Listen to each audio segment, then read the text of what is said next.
Welcome back to the channel. Today we're diving into an exciting innovation in robotics from Seoul National University. Imagine a shopping cart that can fly. Sounds like something out of a sci-fi movie, right? Well, meet the Palletrone, a revolutionary flying shopping cart designed for robotics research, not your local Costco. The Palletrone features drones beneath a spacious cargo surface, allowing it to lift and transport goods effortlessly. You control its flight just like a shopping cart, with a rear-mounted handle that lets you guide it with simple, intuitive movements. The magic lies in its flight control.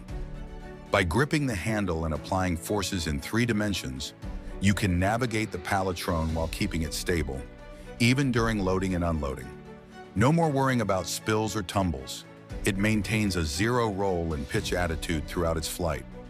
In testing, the Palletrone has successfully transported just under 3 kilograms, about 6.5 pounds, making it a perfect tool for logistics and research environments. But before you get too excited, don't expect to see these buzzing around grocery stores just yet. So which do you think we'll see first in our lifetime? Flying cars or flying carts like the Palletrone? Let us know in the comments below. Thanks for watching. If you enjoyed this glimpse into the future of robotics, give us a thumbs up and subscribe for more innovative tech updates. Until next time, keep dreaming big.